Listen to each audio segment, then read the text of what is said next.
بسم الله الرحمن الرحيم. الحمد لله والصلاة والسلام على رسول الله وعلى آله وصحبه ومن والاه.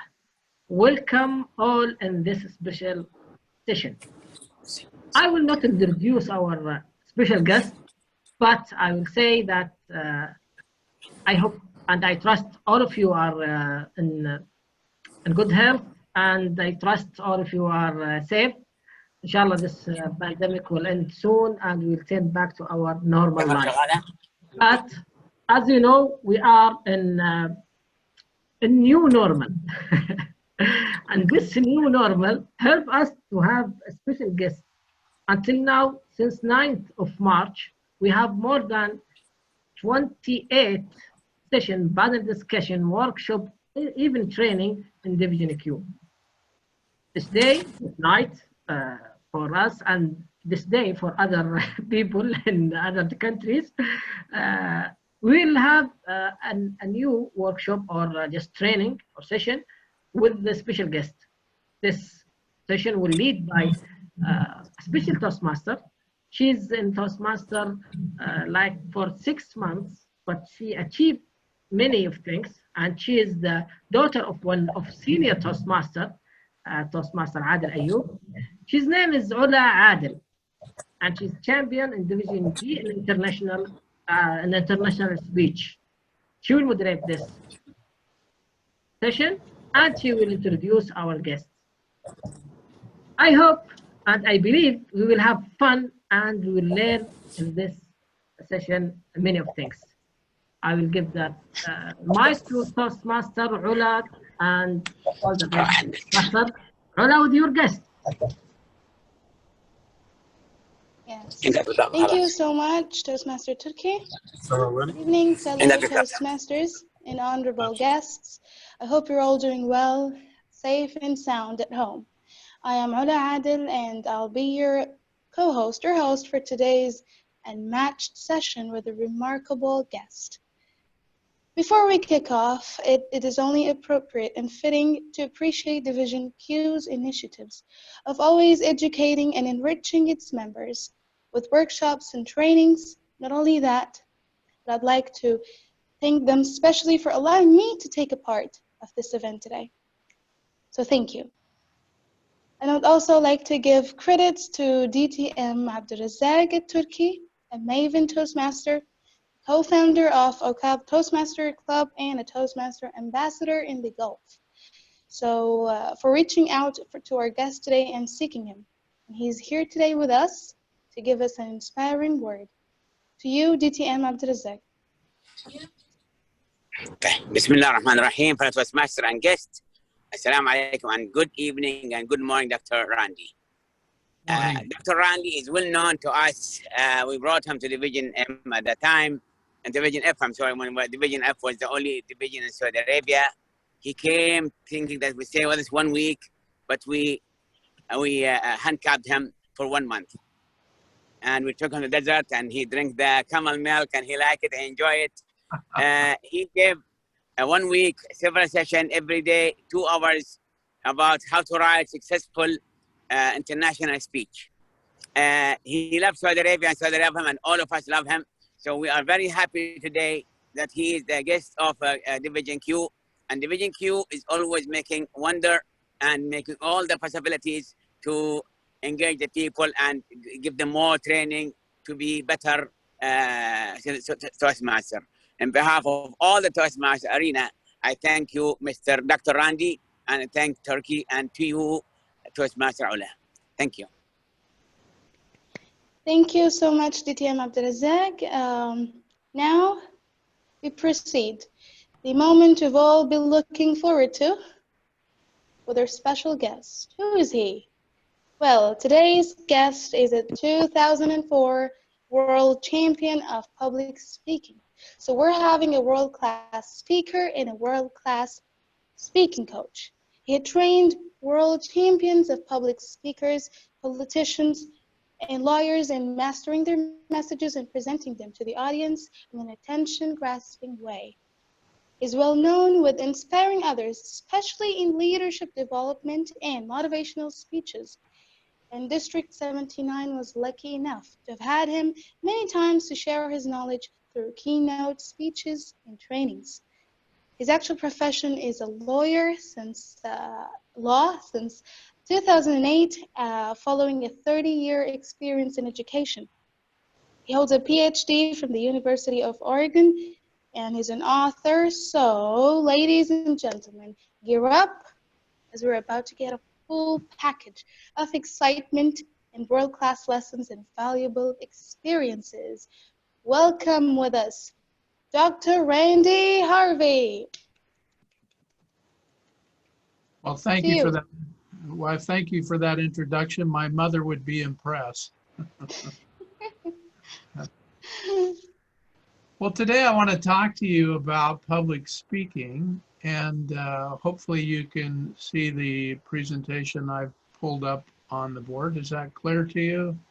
Yes, very Okay. clear. So today I want to go through a number of things, and obviously, as Ola, as you shared earlier, and as Abdul Razak, my good friend, shared, I came to Saudi Arabia a number of years ago and did 7 nights of training, 2 hours a night, and barely scratched the surface on some of the elements of public speaking. But I want to give you some introduction today to things to think about in developing a speech and preparing yourself as a speaker. Some people, you know, after you win the World Championship of Public Speaking, people come up to you and say, what's the secret? What's the formula? And I truly think if you told them you could sell them a $10 bottle of Wonder Elixir, they would go right out and buy it and think that they would become a tremendous speaker overnight. And nothing could be further from the truth. Becoming a good speaker requires hard work. It's like becoming a concert pianist. You know, you're not going to become a good piano player by taking a couple of lessons and going on stage. It just doesn't work that way. So today I want to go through some things that will be important for you to think about as you continue on your journey into becoming a really good public speaker. So I'm going to talk to you about 5 specific areas today.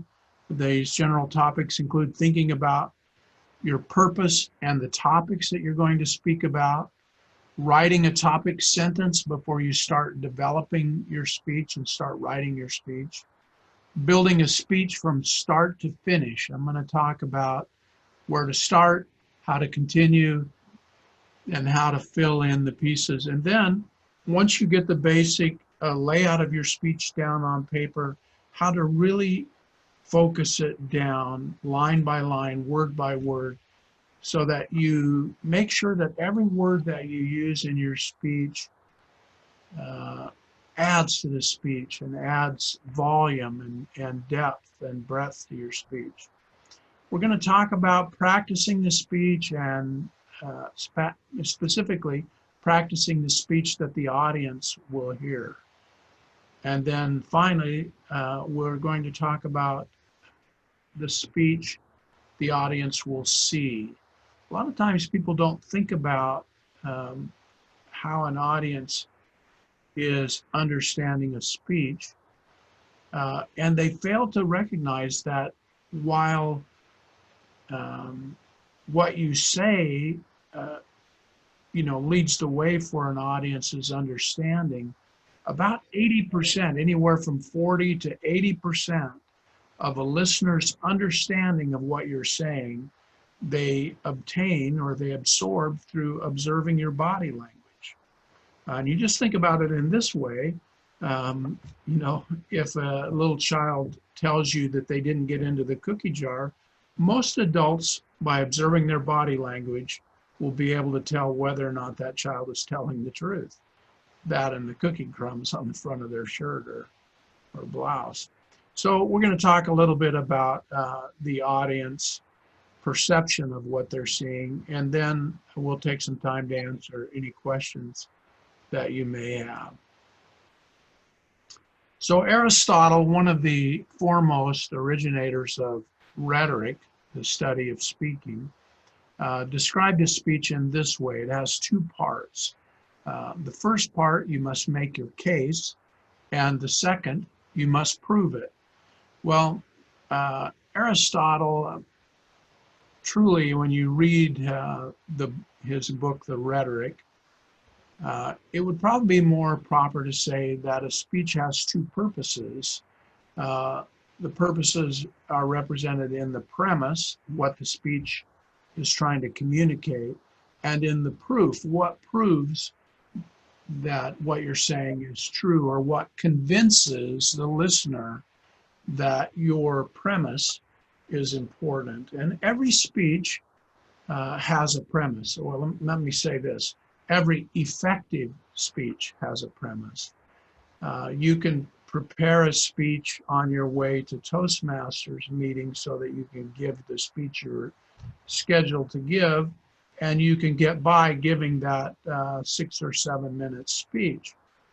But to develop a world-class or even a regional class speech, a speech that you would be proud to give and that people would remember, you have to spend time in developing it. And so we're going to talk about that today. So let's start with thinking about the purpose and the topics that you can speak about.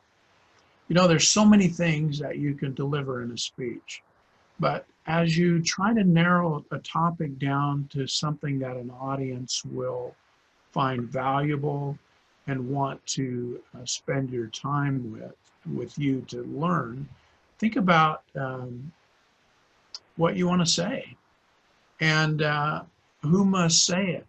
You know, so often new Toastmasters come in with 10 quotes in their speech.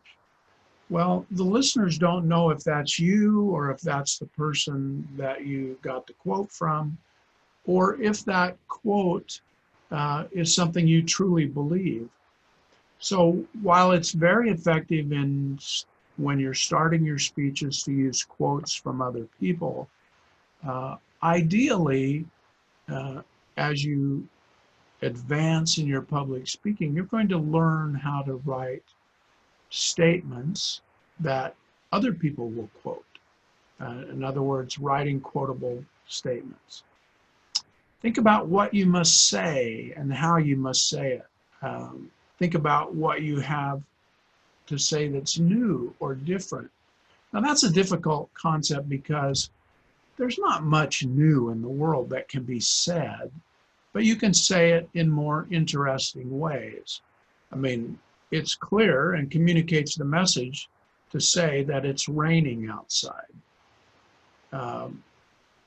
And many people would just use that. And in terms of a speech, to say that it was raining outside, yeah, that's interesting. It takes a few seconds to say, the audience gets the message, and you're on to the next point.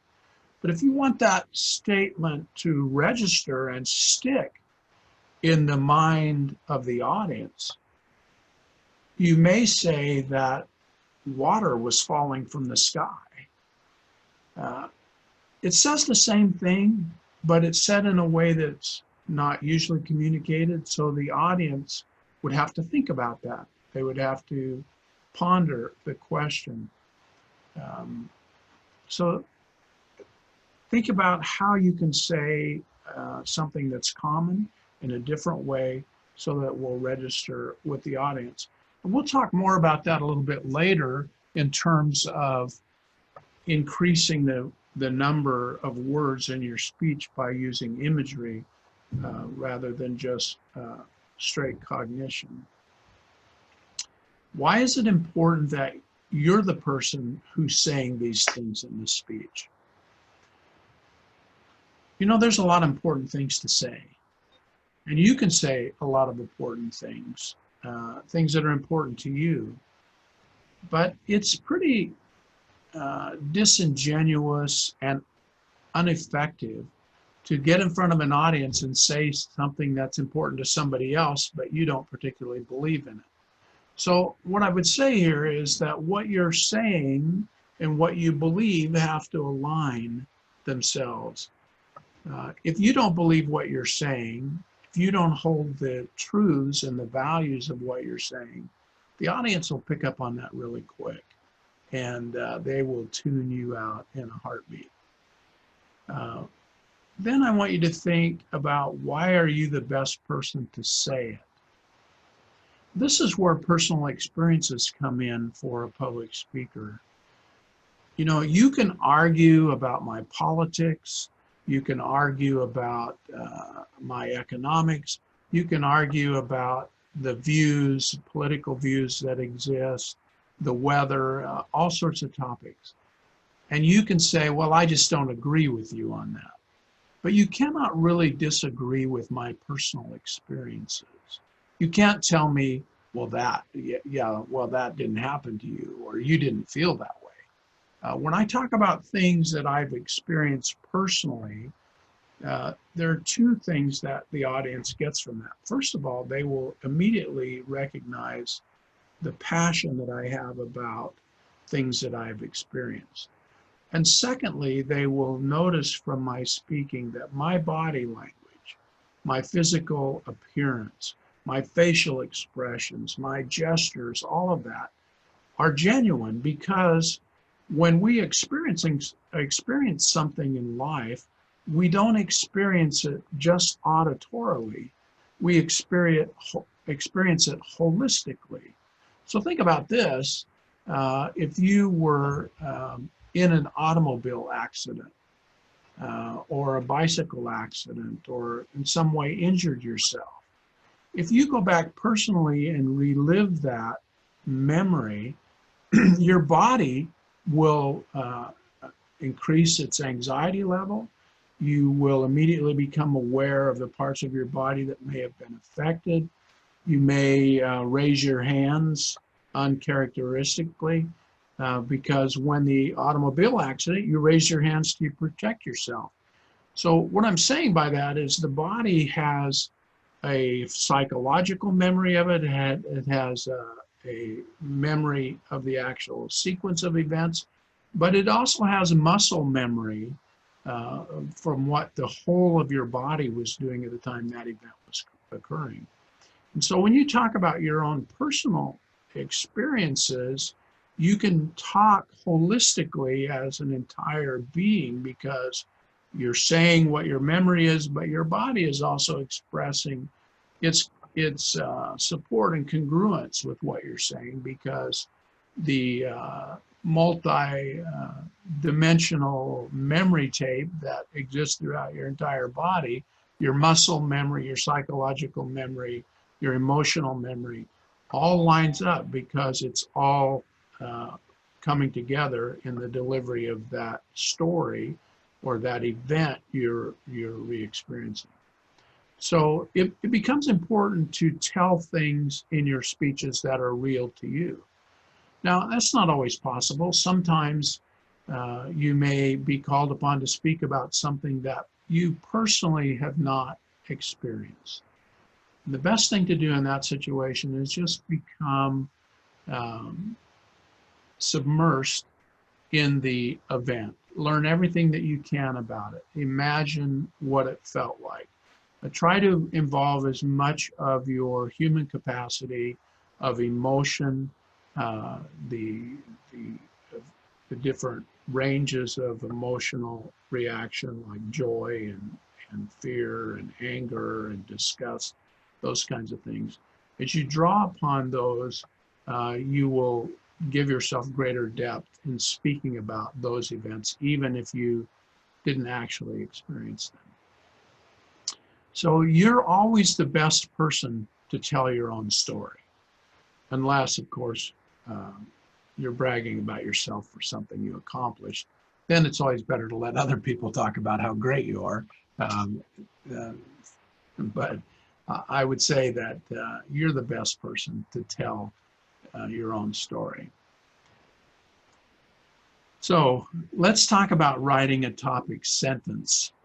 Now, every great speech, or every speech, should start with a topic sentence. So what I do when coaching people is tell them, I want you to think about the message that you want to deliver, the speech that you want to give. What's important to you?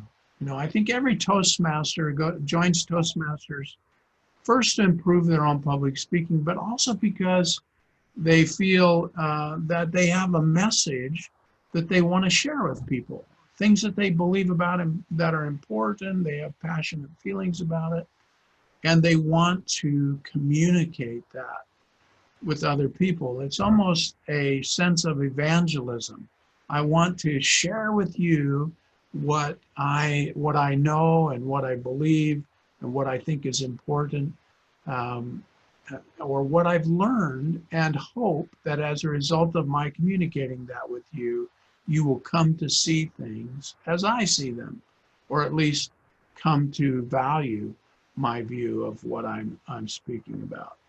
So in starting a speech, I ask that people sit down and write a single sentence that is the thematic topic sentence of the speech that they want to deliver.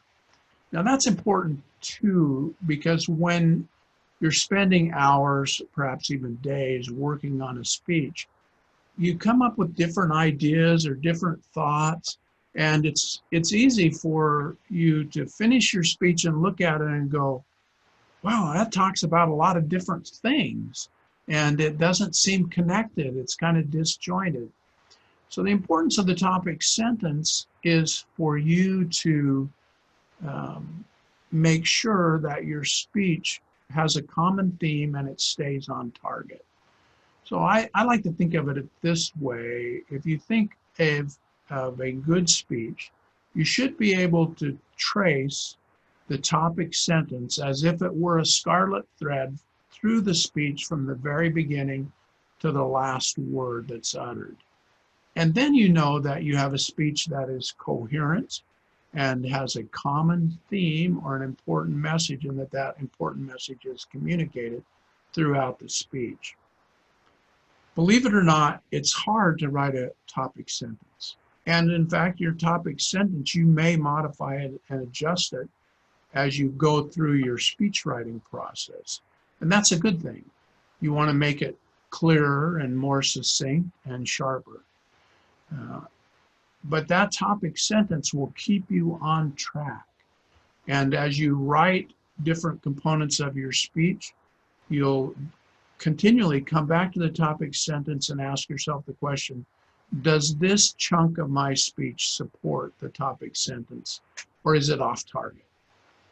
So the topic sentence becomes very, very important as you go through your speech development.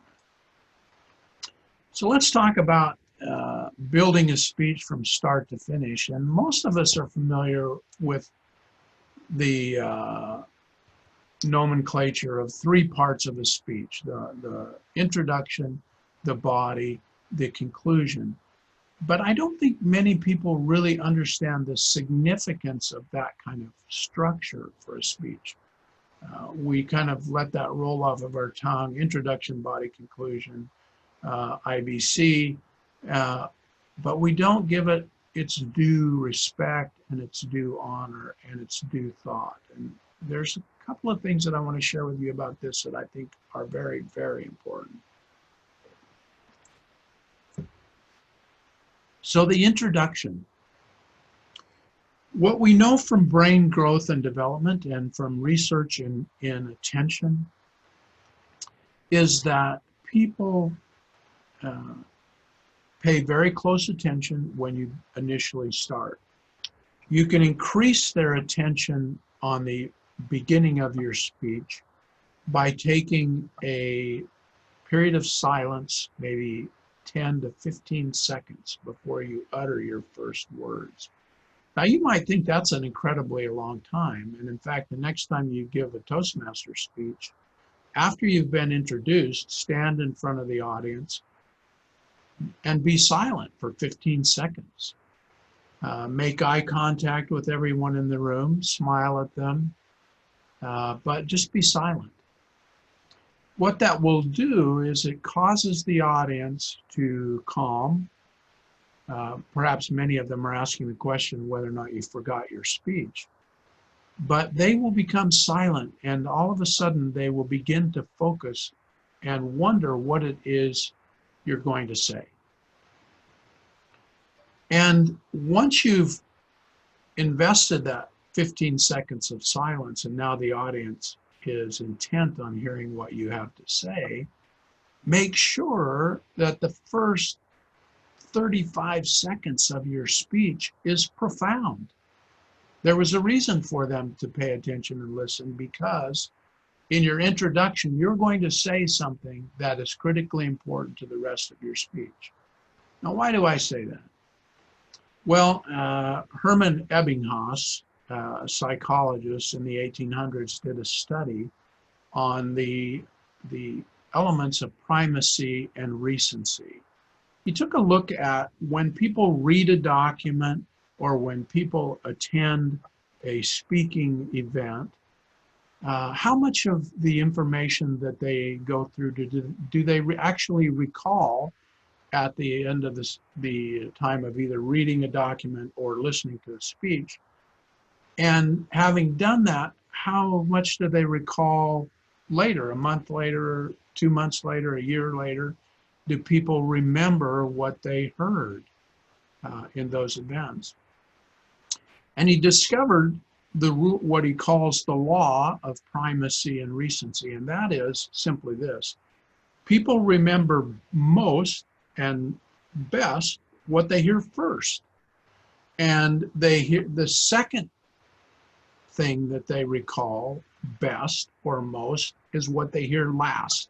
So primacy, what they hear first, and recency, what was the last thing that they heard. And that's critically important. It's scientifically proven that that's the way people process things. And frankly, as a trial lawyer, I use it all the time in arguing cases in front of judges, in front of juries. I know based on the rule of primacy and recency, what I tell them first, they're going to remember all the way through the trial. And at the end of the trial, if what I said first isn't true, they're going to vote against my client in the jury room. And the same is true in contests, in Toastmasters.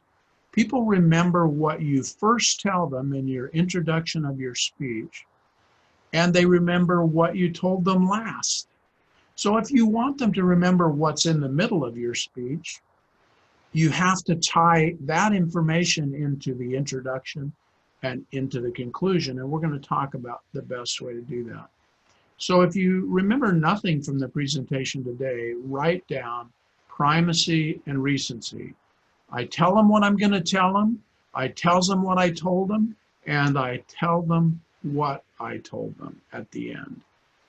So that rule of primacy and recency, your introduction is perhaps the very most important part of your speech. You've got to get that right. It's got to be well written, well delivered, well spoken.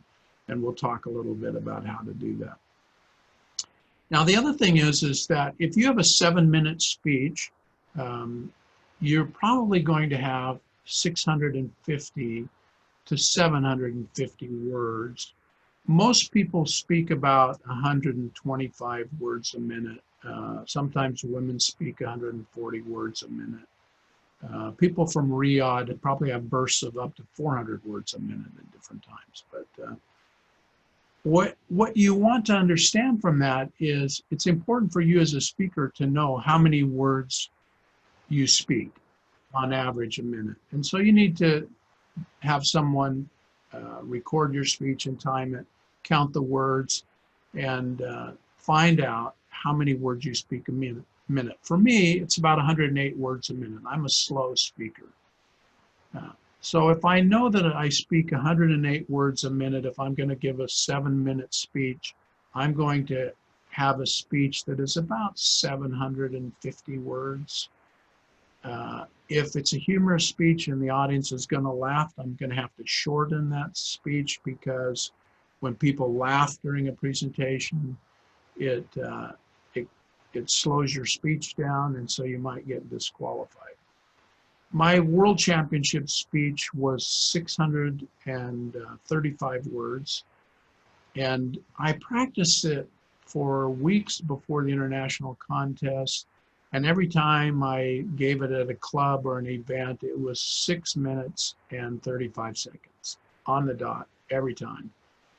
When I went to the international contest, however, because of the amount of laughter and audience participation, my time was 7 minutes and 26 seconds, 4 seconds short of being disqualified. So you really have to be aware of the amount of humor in your speech and how that will affect your speech. And if you know that there's going to be humor, you're going to have to reduce the number of words in your speech. So I say that because if you have a speech of 650 words and your introduction is going to be 35 seconds or to 60 seconds to a minute, that means your introduction is going to have to be somewhere between 30 words and 100 words in that ballpark. And now to get your introduction down to that few number of words, you're going to have to spend some time thinking about how you can say things more efficiently and more succinctly, but yet in a way that the audience really eats it up. And we'll talk about that. Think about it as feeding a 2-year-old. Would the 2-year-old prefer oatmeal to a sucker, a candy sucker, or a piece of candy? I think we all know that the 2-year-old would take the chocolate bar much more quickly than they would take the oatmeal. So think about that introduction as being a chocolate bar for the audience versus a bowl of mush. So then we come to the body of the speech, and I just want to say this about the body. When you lay out the body, it's simply laying out arguments for your topic sentence of your speech. And they don't have to be arguments per se, like a lawyer would argue in the courtroom. They might be stories that illustrate the element that you're trying to prove or the topic sentence you're trying to prove. They need to illustrate your arguments with facts, evidence, stories, experiences, truths that you have learned, and they need each of those stories, usually in a 7-minute speech, in an international speech. You're not going to have more than probably 3 stories or sequence of events or 3 proofs that you're going to use to support your topic sentence. The one thing that I would say about this, the body of your speech here, is that you want to summarize each story that you tell or each proof that you give in the body of your sentence. You want to summarize it with a legacy line. And a legacy line is simply what it sounds like. If I tell you a short story, then I want to summarize the story, and the concluding line would be a short line that summarizes the truth of those events. And if you look at the championship speech I gave, I told a story about, wrecking an automobile. And this concluding line was, real men love for a lifetime, not for a moment. So I told this story about my buddies, the guys that I hung around with, bragging about our adventures with women and so on, and my dad overhearing it and saying that, I gave him attributed the quote to him where he said, real men love for a lifetime, not for a moment. And that became a legacy line. And that legacy line that you write for each of the chunks in the body of the speech become the conclusion at the end of your speech. So remember, I told you earlier that we're talking about this scarlet thread that goes all the way through your speech, starts in the introduction, weaves its way through each of the 3 stories or proofs that you tell in the body of the speech, ties into each of the legacy lines at the end of each of the chunks of your speech or each of the proofs of your speech, the stories.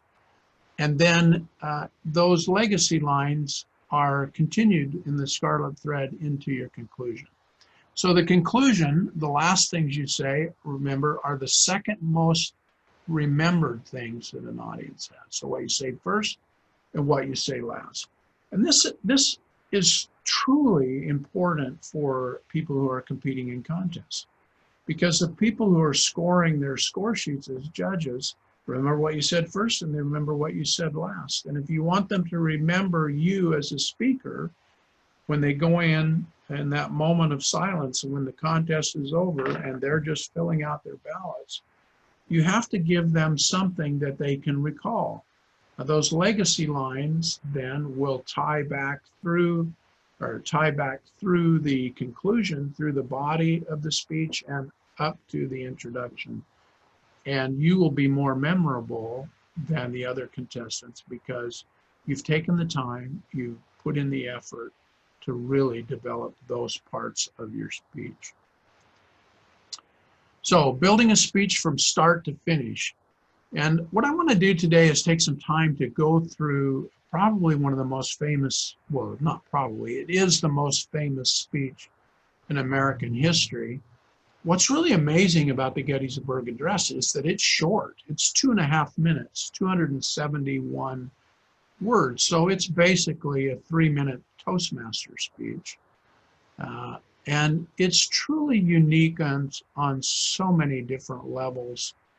And it's a great way to work with people who are struggling as new Toastmasters. How do I write a speech? Well, it doesn't have to be long. The most famous speech in American history is only 2.5 minutes long.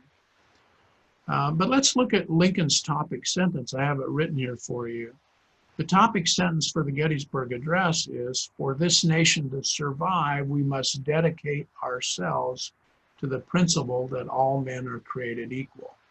That's a fairly long topic sentence, but it pulls in all of the elements that Lincoln was trying to communicate in his very short speech. Now, the Gettysburg Address and Lincoln's delivery of it is important too for a number of reasons. You know, because it's an American event, let me tell you about the Gettysburg Address, or the Battle of Gettysburg. Was a Civil War battle that was fought on July 3rd of 1863. And there were 94,000 Union troops and 71,000 Confederate troops, 165,000 soldiers in basically a field in Pennsylvania. And they fought for an entire day. And at the end of the day, there were some 40,000 casualties. The Confederates lost that battle. The wounded from both sides were buried in a common grave. Later, the Union dug up the bodies and reburied them in marked graves, or at least the Union soldiers were buried in marked graves. What's remarkable about this speech on Lincoln's side of this is, after Lincoln delivered this speech, he thought it was a failure. He was actually quite depressed about it and told several of his friends that he thought it went over like a stone. But what we know from this speech, and on this particular day, this event on July 3rd, you know, the United States international, or the United States' birthday is July 4th. And so he was invited along with another speaker to deliver an address. Lincoln wasn't even the keynote speaker. He was invited to basically give a short eulogy at the end, but at this time in his political career, Lincoln, there was question whether or not he would be reelected as president, which is pretty hard to believe because he's thought to be the most famous American president as well. But at the time he delivered this speech, nobody thought he was going to get reelected as president. And in fact, his own Republican Party at the time didn't want to participate in the event. The governor of Pennsylvania, when invited to participate in this particular event, didn't come. The speaker that spoke before him was actually selected to be the keynote speaker, was quite a famous speaker in America. He spoke for 2 hours. Nobody remembers what he said. And Lincoln was the last speaker of the day. He spoke for 2.5 minutes. He was interrupted 5 times by applause. But yet, even at the end of the day, he thought he was unsuccessful in his speech.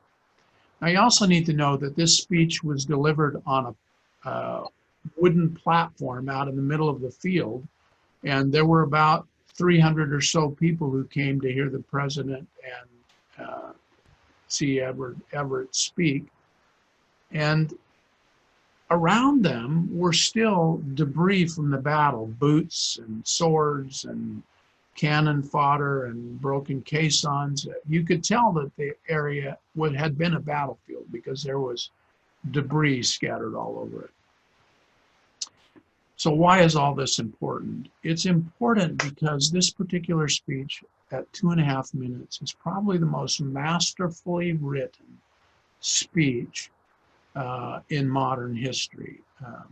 And I would say even going back to ancient history, even to the time of Aristotle.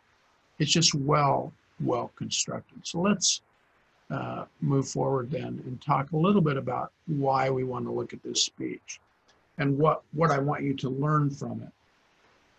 First, the speech is written in Lincoln's normal speaking cadence and rhythm.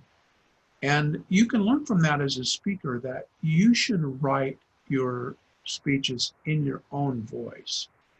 And how do you do that? Well, think about it this way. You have 2 languages. And I'm not talking about Arabic and English, or what I'm talking about is that even in your native language, you have 2 forms of it. You have the written form and you have the spoken form.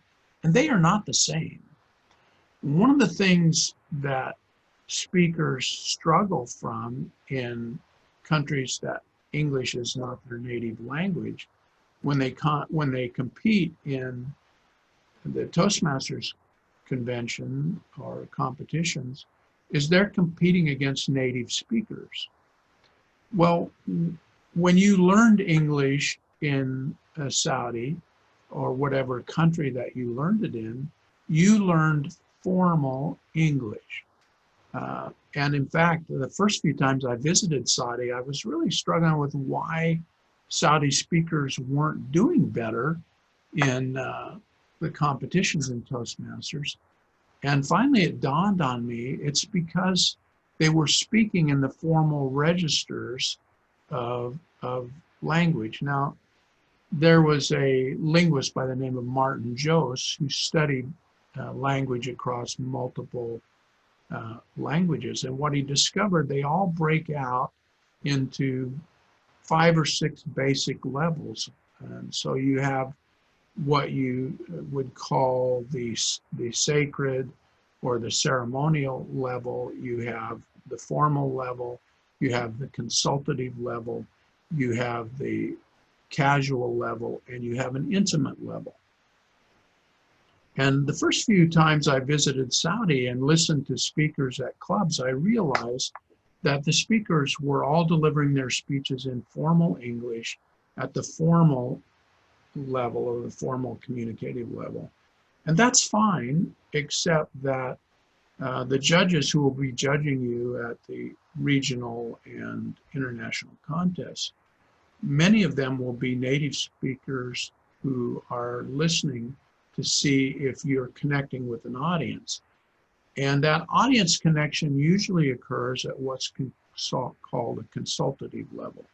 In other words, when I speak to you and I say something, you nod or you say, those kinds of things to communicate that you understand what I'm saying.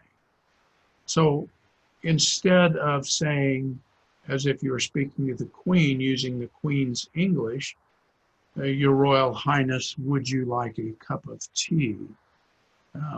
That would be the formal level. But if you're speaking to her in the consultative level, you might say, would Your Majesty prefer a cup of tea?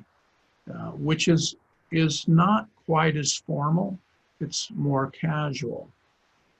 If you're speaking to her in what's called the casual language, you would say, would you like a cup of tea?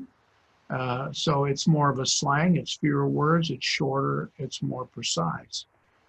And so think of it in this way. When you're at the casual level, it's the level where people use nicknames and shortcuts in speech. The things that you would say in your family, among family members, the shortcut language that you have for communicating things that people outside your family may not understand.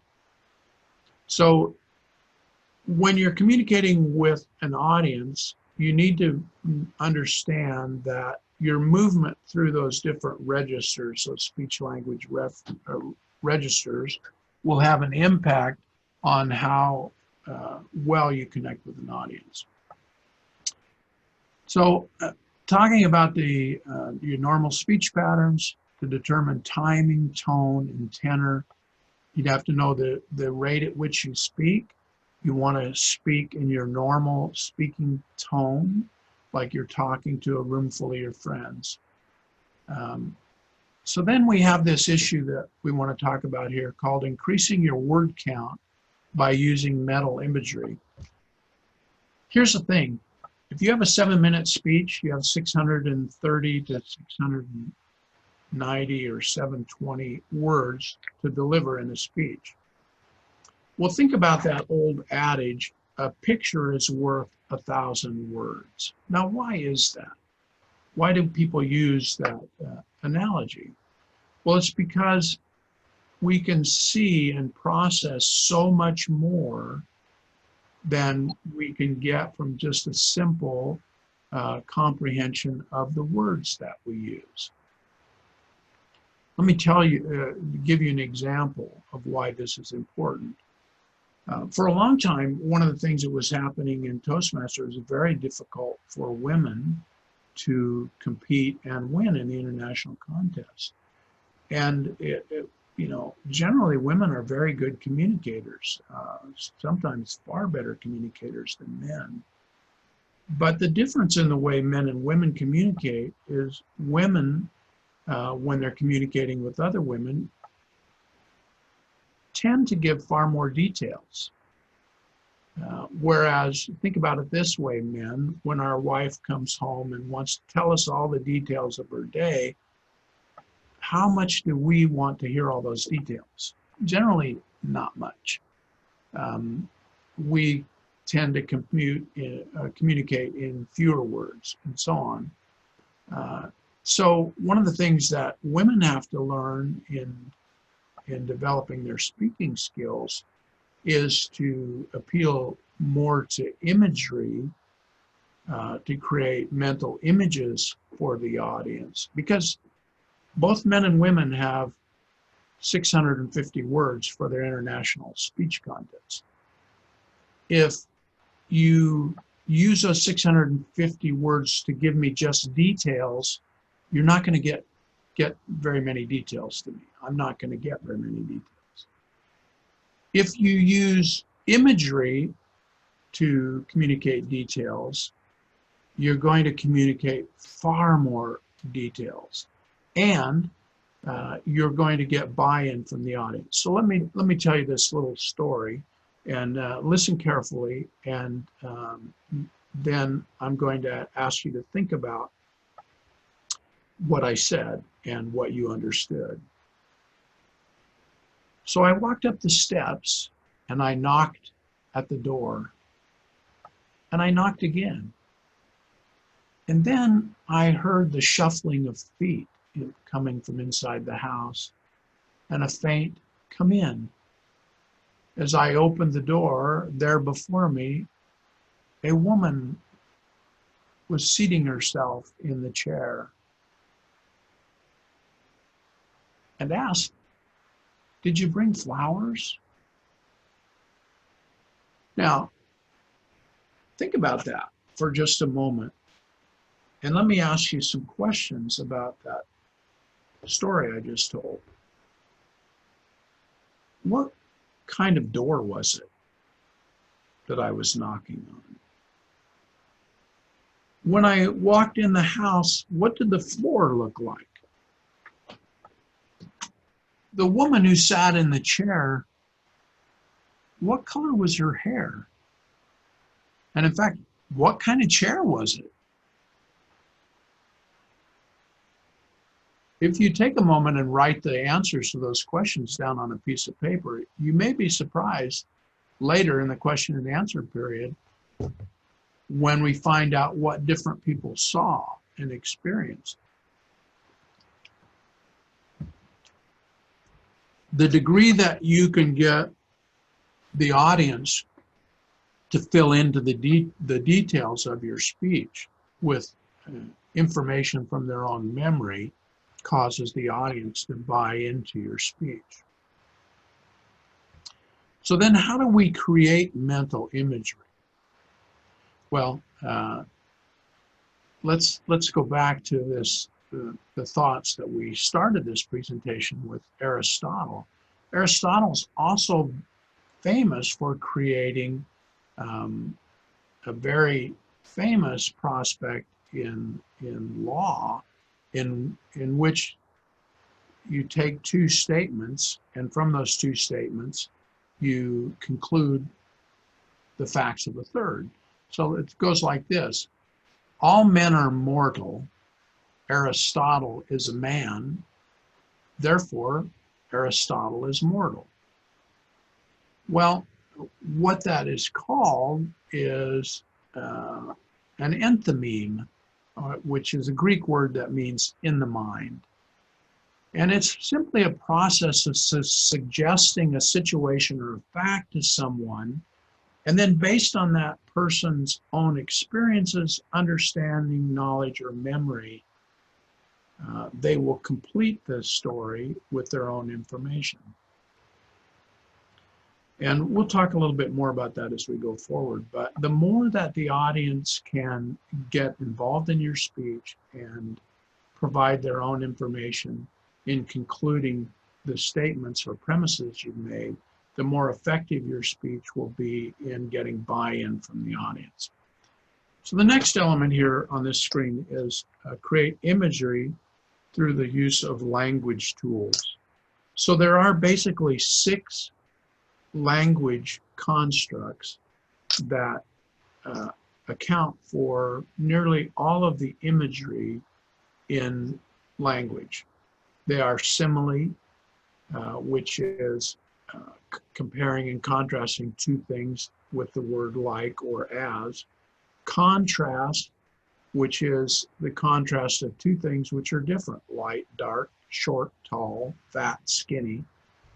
And then rhyme, which rhyme exists in 2 states: internal rhyme, that is words that rhyme or sounds that rhyme within a sentence, and external rhyme, which is words that rhyme at the end of a sentence. And then the next element is echo. Echo is where you say a word or a phrase in the first part of a sentence and you repeat it in the second part of the sentence. So John Kennedy's 1961 inaugural address comes to mind, where he used the echo: ask not, ask what. Ask not what this country can do for you. Ask what you can do for your country. So by repeating the phrase in the first and the second part of the sentence, you have echo. Alliteration is the repeating of a same sound through a series of words in a sentence. And metaphor, the final element. Metaphor is when you attribute attributes to something that are not normally attributed to it. So you might say, she is a stone, or his heart is stone. That's a metaphor. And finally here, we talk about the fluid organization of the speech. So once you have your whole speech written, you have your introduction, your body made up of the three support elements, stories or proofs, and then your conclusion. You want to make sure that from the start to the finish, everything connects, and in one fluid motion, you work your way through the entire speech. So we've talked already about this, practicing the speech and the audience will hear. You really want to work on that speech and practice it so that the audience gets the message. So let me go back here. I was going to walk you through the Gettysburg Address here, and let me do that. Share the screen. Let's do this.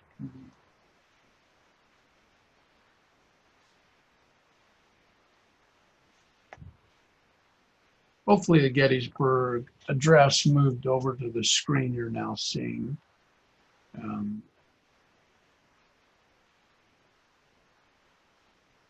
Change the view on this, so it's a single page.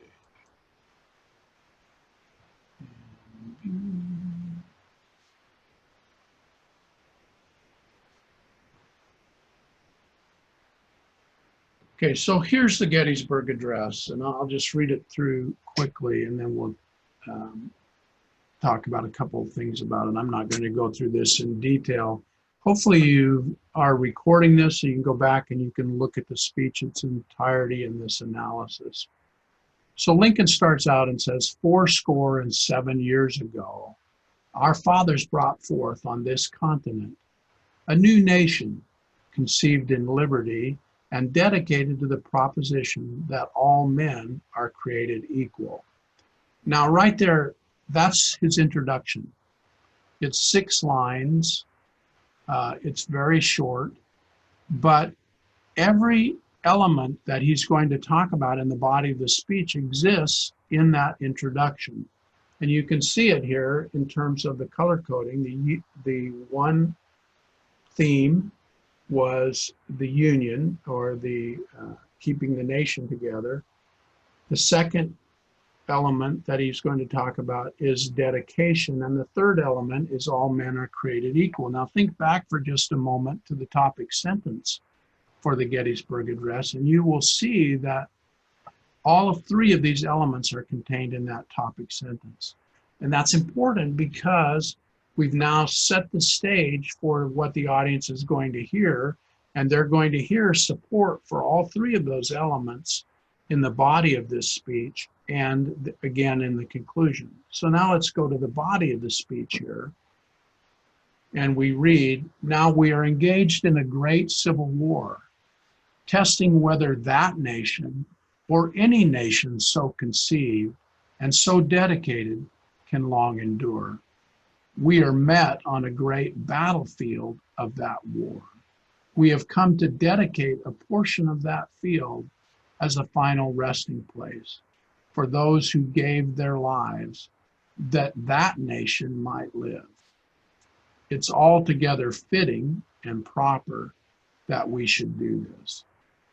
But in a larger sense, we cannot dedicate, we cannot consecrate, we cannot hallow this ground.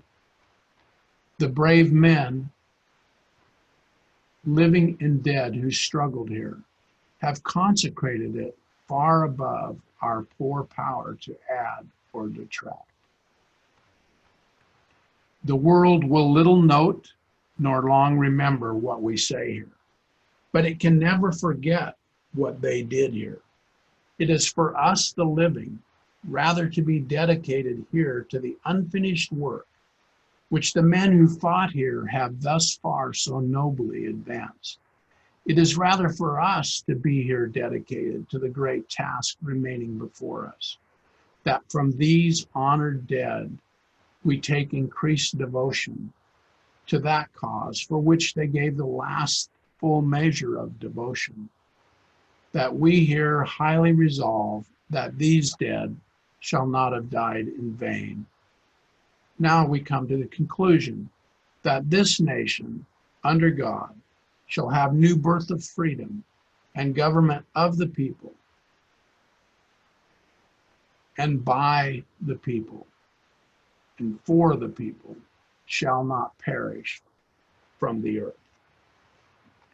Now, what's so unique about this speech of Lincoln's is that it is a perfect example of these three elements of the speech: the introduction, body, conclusion.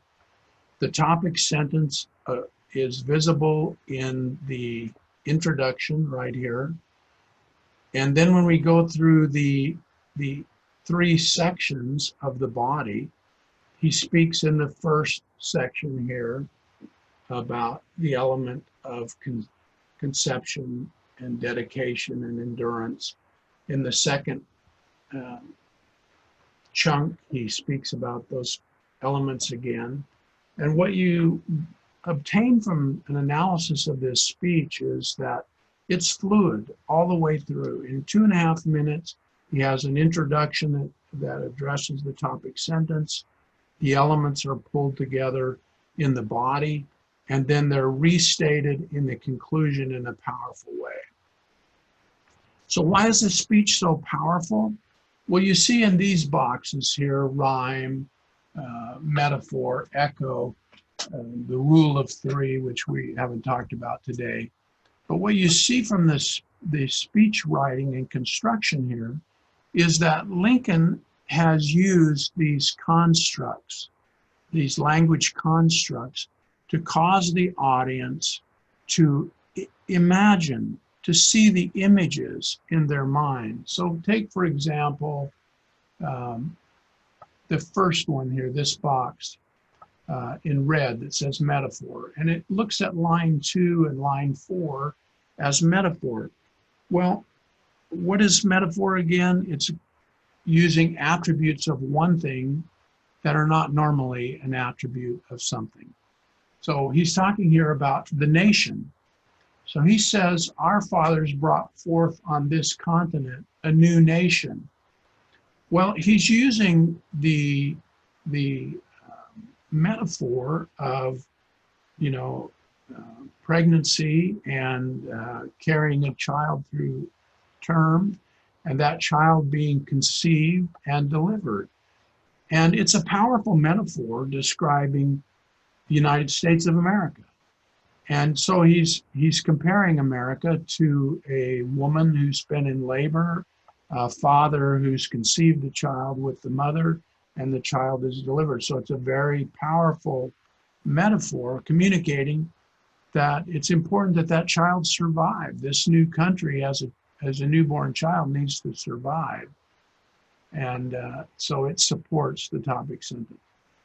And so look down here in terms of echo, testing whether that nation or any nation conceived and so dedicated can long endure. So he's using echo, and that echo is causing the audience to contrast those two elements. So this is important because when you use these speech constructs, it causes the audience's brain to go into overdrive and to see these images in their mind and process them. Studies have shown that the human brain can process thousands of images a minute, thousands. And in fact, research has shown that chess masters, for example, have 10,000 or more images in their brain of chessboards, of all the pieces on the board. And so they have those images in their mind.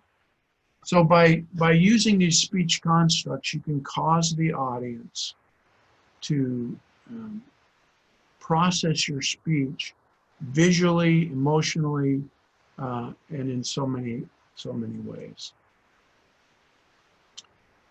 All right, so practicing your speech. Well, the one thing that we'll get from the Gettysburg Address, let me put a clean copy of it here. And I want you just to look how the speech is written out. Instead of writing in a paragraph form that you would normally write, it's written in short segments. And what you'll understand from the way the speech is written here, that every time Lincoln took a breath or paused, you start a new sentence. So it'd be fourscore, pause, and 7 years ago, pause, our fathers brought forth on this continent, pause, a new nation, conceived in liberty and dedicated to the proposition that all men are created equal. Now that's interesting, but what's even more powerful is that every one of us has a normal speaking cadence, and we don't all pause in the same places. So when you're writing your speech, you want to write it in this format and break the sentence where you would normally pause. That way, what you're doing is you're drafting the speech in your normal speaking voice, so that when you go back and practice it and you pause at the end of these sentences, you're practicing your normal speaking style.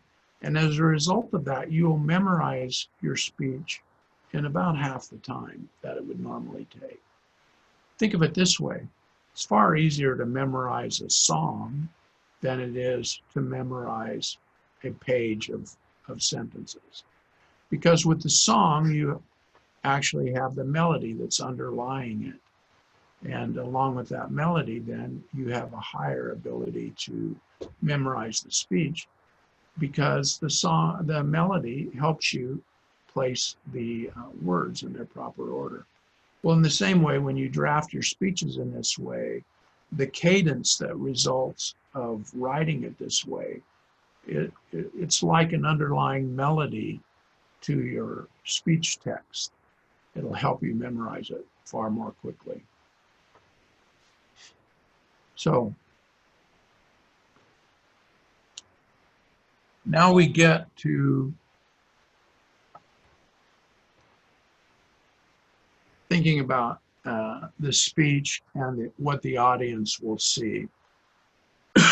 We talked earlier a little bit about this. It's about 80% of understanding, comprehension of the listener is what they see and hear together.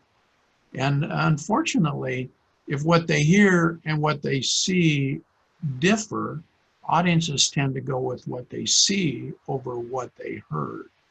So they believe their eyes quicker than they hear their ears. And there's a simple reason for that. It's common physics. Sound travels slower than light. And what we see travels at the speed of light. What we hear travels at the speed of sound. So we see what's happening before we've heard the words that go along with it. And so the brain, the human mind, makes its decision based on what it sees first and supports it with what it hears. If what it hears disagrees with what it saw, it sticks with what it saw. So for this reason, it's important for speakers to have their body language line up with their words. As we think about a stage, like the one we have here, when you're speaking on this stage, you can divide this stage into parts. And I'm going to just do this. And so this shows the wedge at the beginning of the platform, at the front of the platform. And we would call this area right in here the power zone. That's the most powerful speaking portion on the stage. So when you're speaking to an audience, you want to utilize this area as much as you can, because it's the power point in the stage. Now, one thing you need to know as you look at the audience, however, is there's audience over here, there's audience over here, there's audience all the way here. So you don't want to ignore the people over here, and you don't want to ignore the people over here. sometimes you'll have audience members that are around this part of the stage and around this part of the stage. So you could divide the stage through this way as well, through the center of the stage and down through the middle of the stage. And so you think about these areas. At some point during your speaking to the audience, you're going to want to speak here to this portion of the audience, and you're going to want to speak to this portion of the audience. So you're going to have to make sure that through the course of your speaking, you utilize these areas of the platform so nobody in the audience gets left out of the speech. Now, a stage, when you're speaking on the stage, also has elements of chronology. In other words, if you're talking about the past, you know, while you're talking about the past, if you're moving back on the platform this way, that supports something being in the past. If you're moving forward while you're talking about something that's coming up, it tends to reinforce something that you're expecting or something that is going to be in the future. And I'll just say one final thing, because we could do an entire presentation just on body language and all of those elements. And in fact, I have done that. The one thing you want to know here is that how quickly you move on stage reinforces what an audience energy's level is. So if you're moving quickly, the energy level is going to be up. If you slow down, it's going to slow as well. Well, we've gone through a lot of material. I think it's time now to open it up for questions. I thank you for allowing me to come and share some of these concepts with you. And so I'll give it back to you, Ola, to lead the question and answer period. All right, thank you so much, Dr. Randy. Now we can receive all the questions. Just let me. From Dr. Abdulrazak. I have a question. Yes, Ola. Yes. Dr. Randy, how are you? I want to reiterate something you had said before. When you speak from your heart, the world would listen. And Correct. also the art of moving the stage, also they can make the left to the past, the middle to the present, and the right to the future. And when you speak something important, you move 2 steps forward, and then you can move back slowly to the position. Isn't that correct? That is very correct. Very correct. So I wanted to reiterate that so that people can understand the movement, the dividing of the stage. Yeah, when I spent time with you in Kobar, we spent an entire 2-hour period just on body language, how your gestures and so on impacts what the audience understands, what they comprehend, and how you can utilize the physical movements on the platform to increase energy. And we also talked about ways to use the platform to communicate your message as well. Thank you for bringing that up. Welcome. Okay, thank you, DTM Abdulrazak. Dr. Randy, I have a question. Fire away. Yes, so they say history repeats itself. Tell us, Dr. Harvey, what are the things that changed and what are the non-variables in the art of public speaking? Well, you heard me today talk about Aristotle. And yes, last I checked, he lived a long time ago.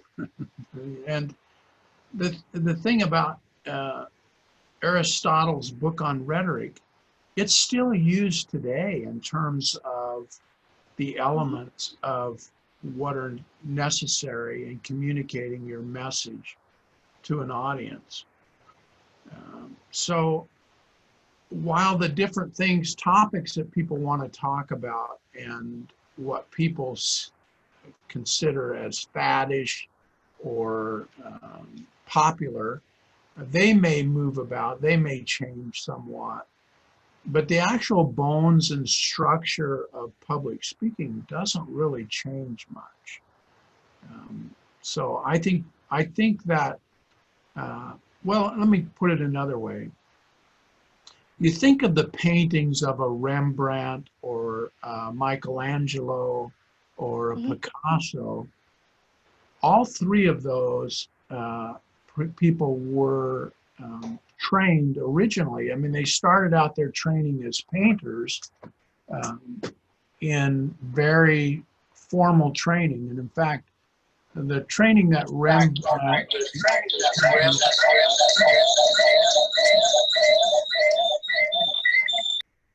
somebody needs to mute their mic. When you look at those master painters, when they were young painters starting out, they copied images or paintings of prior masters so that they could learn the skills and the strokes. What I've talked to you about today are all basic skills that you learn for good speaking. So it really is comparable to learning to play the piano or any musical instrument. You know, you start with scales and chords and learning to train your fingers to stretch and deal with that.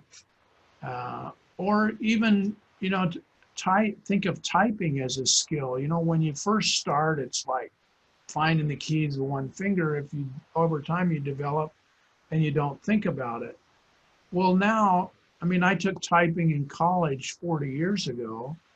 Now I don't look at the keys. I don't think about where the keys are. My fingers go there automatically. Occasionally my fat finger hits the wrong key, but it's simply training yourself in the skills so that you develop and progress. And then as you become more skilled, you can try new things. But what you'll really discover is there are not very many new things. In fact, there are no new things. There are things that work and things that don't. So I think it's helpful to start your speaking training in a classical form, modeling the things that others have done, reading. And I didn't talk about this in terms of developing a speaker. You know, right now I'm taking, or I have been for the last year and a half, I've been taking Koine Greek. And so what I have here is my notebook of all of my notes on my studies of the Greek language. You know, what are superlatives, what are, you know, the different forms of Greek and how Greek endings change and so on. And when I started, I just thought, I'm never going to get this. This is tough. And so now, a year and a half later, I can read any Greek word I see. I mean, I can orally read it. I can understand maybe half of them that I read.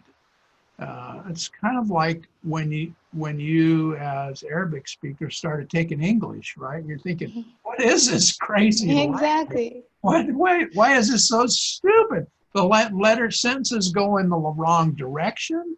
I mean, it's just mind-numbingly dumb, you know, and you just think, you feel stupid. And so True. it's persistence. It's all about persistence. It's keeping after it. You got to follow it. Ola, did you want to say something else? No, it's all fine. Well noted, understood. So I think you should to really develop yourself as a speaker, you need to read about speaking. I mean, take the time to read the books. I mean, I would recommend, and I know it's difficult because I don't know how many of the speaking books are translated into Arabic. But a lot of them you can get on audiobooks through Amazon. that would be a good way to listen to them and take notes. But you really have to read some of the textbooks on public speaking to get the basics down, to understand what the issues are, and to focus on, you know, what things work. So I have quite a vast library of public speaking books. Interesting. Brilliant. All right. So we have some more questions. I think we will unmute them to answer their questions. I mean, to ask their questions.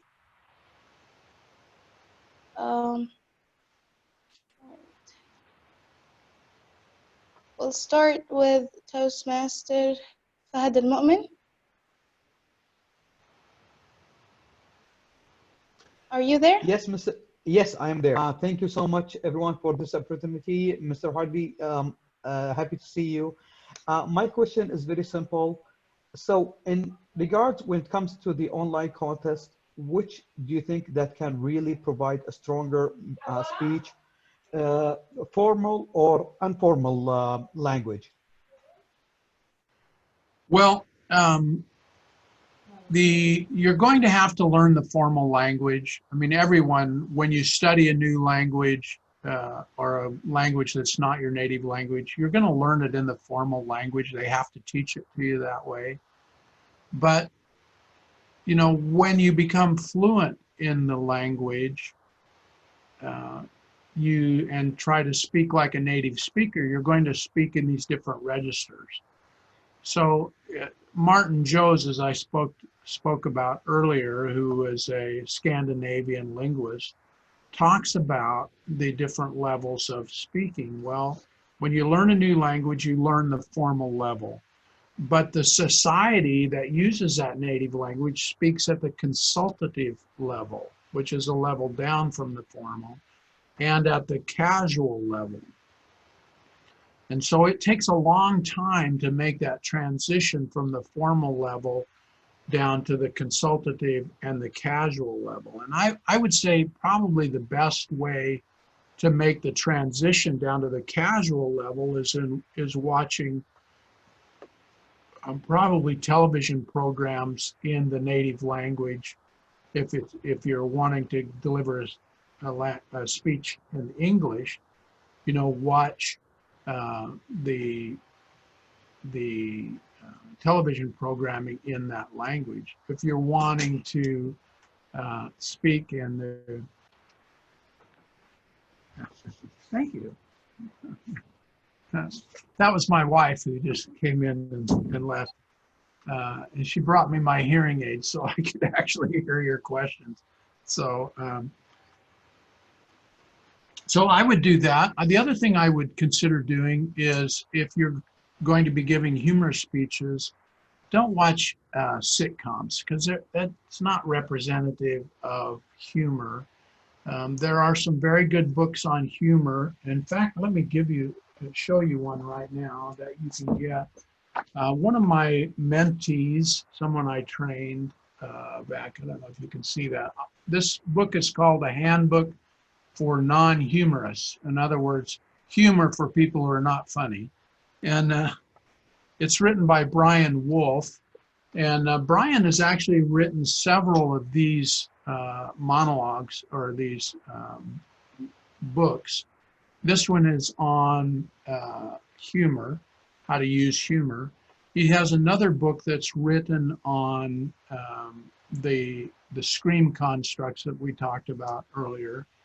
And one of the things I like about his book, so let me give you just an idea of what the table of contents is. So his table of contents has humor, help for speakers, twists, asides, put downs, exaggeration. Well, that's the kind of humor that works. Telling jokes in Toastmasters, it just doesn't work. But if you use these twists, or if you use asides, so for example, I think it was Milton Berle, a comedian from the 1940s, said someone was saying, he was talking about something and then he wanted to give an example. And he said, well, take my wife, and paused and then said, no, really, take my wife. You know, so people were expecting, he was using her as an example. And then what he was really saying was he was trying to give her away. So that's funny. And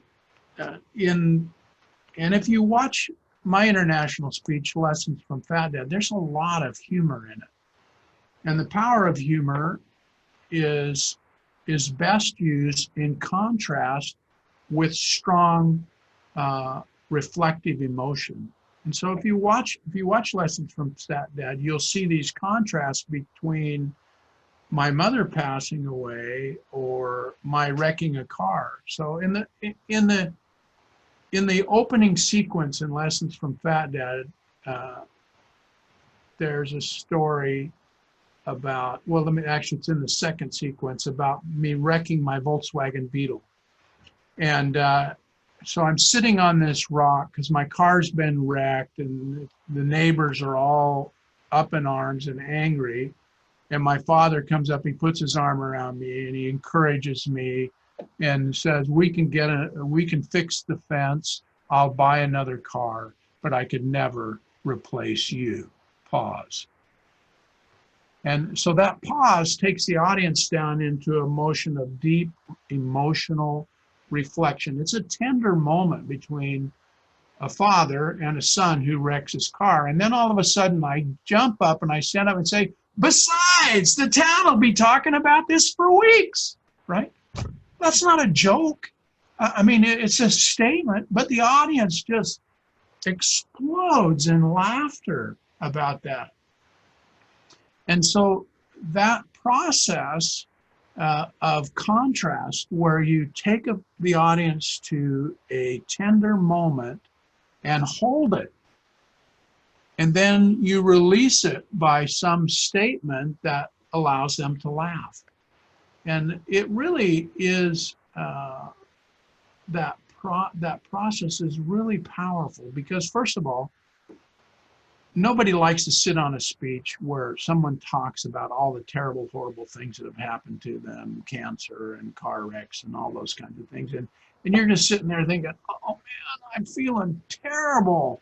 And because, you know, we've all heard those speeches where people are trying to play on our sympathies by talking about all these horrible, terrible, awful things that have happened to them. Oh, don't you feel sorry for me? And oh, don't you need to vote for my speech? No, you're making me miserable.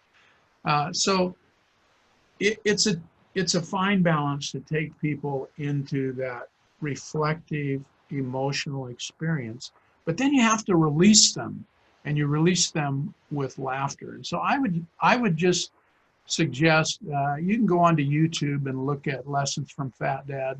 It's on there, and watch the speech just to think about that contrast between the emotional, reflective moments. Wait for the pause and see the release. And what you notice is that the audience gets more involved as the speech goes along. The other thing I would say about that is it's hard for a speaker to have rapport with an audience to talk about hard issues, right? Audiences resist you making them emotional, you know, which is funny because people will go to a basketball or a soccer game and they'll scream their head off and act like bloody idiots, you know, throwing their arms up, screaming and all of that. They don't think anything about that. When their team loses, they cry and people think, whoa. But when you're sitting in an audience with your friends, you don't really want the speaker to make you cry, so you resist that, right? So you have to build that relationship with an audience over time through your speech to where you can take them to a deeper and deeper, more reflective point in their listening to your speech. And that's one other thing I would say about Lessons from Fat Dad. is just monitor the progress of the reflection that I impose or ask the audience to consider as the speech goes along, because they get longer and longer and longer.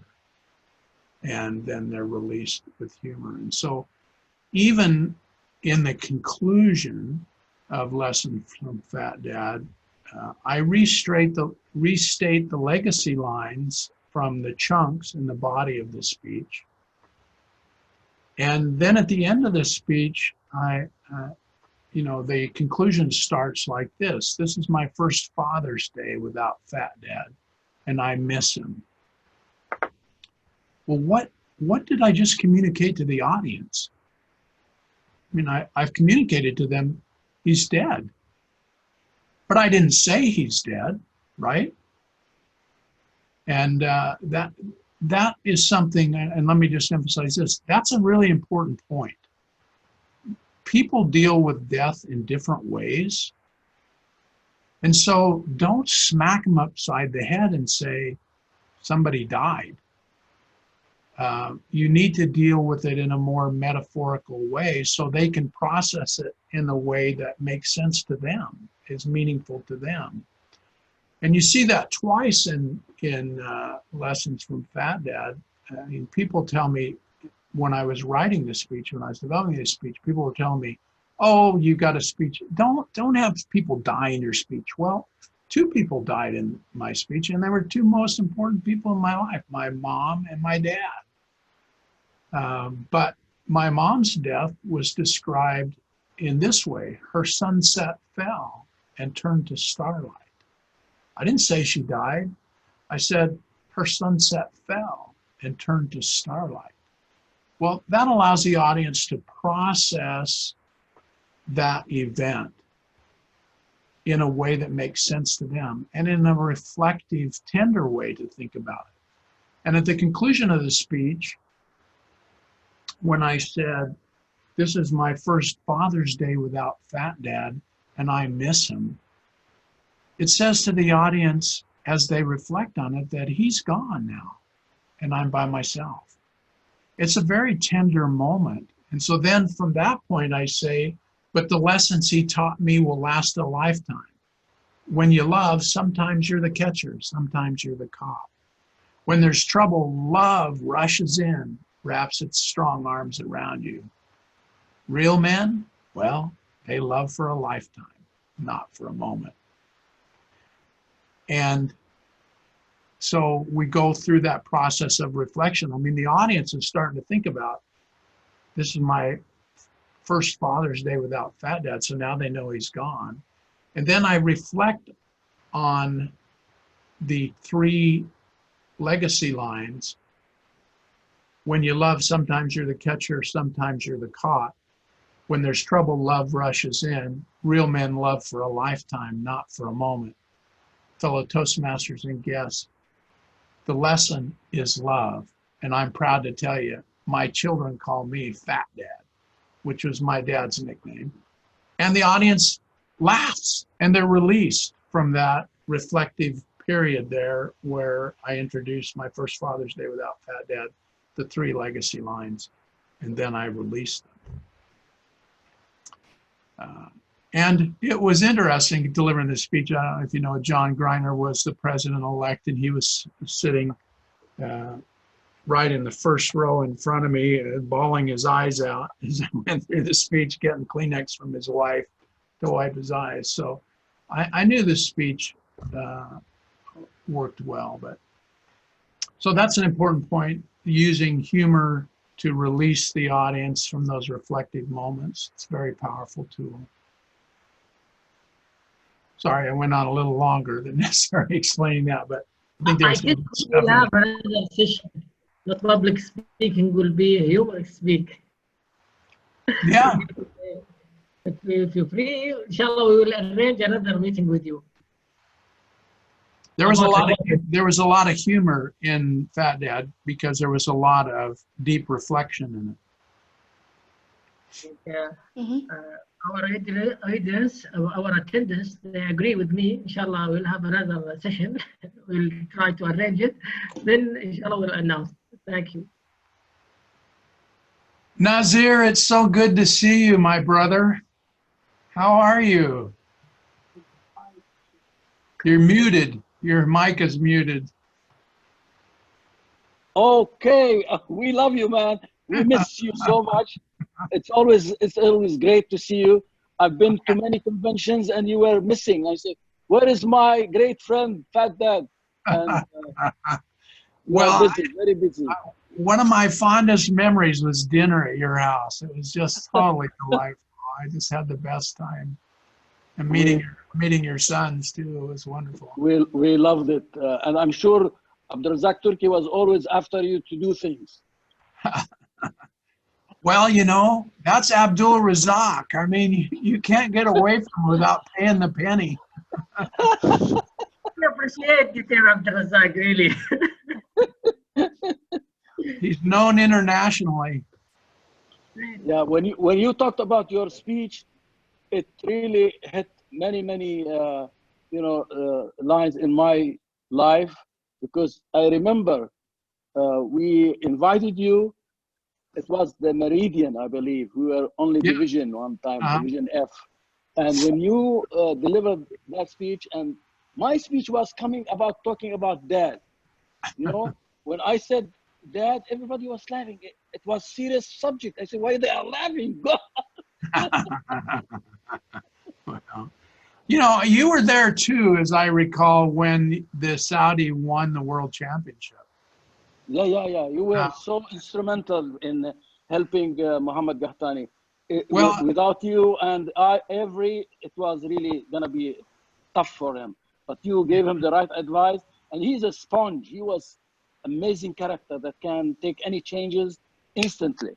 He's amazing. Oh, I was impressed. I was impressed with his skill. I mean, Ryan Avery and I, for those of the rest of you, worked with Muhammad Gahtani on his speech before the competition, and it's a good thing we did, because we took about a minute out of his speech and he almost went overtime as it was. So, but I was right there. I was right there in the second row, jumping up and down in the aisle, cheering the Saudis for winning the contest for the first time. It was just so remarkable. I was so blessed and proud to be there on that day when he won the World Championship.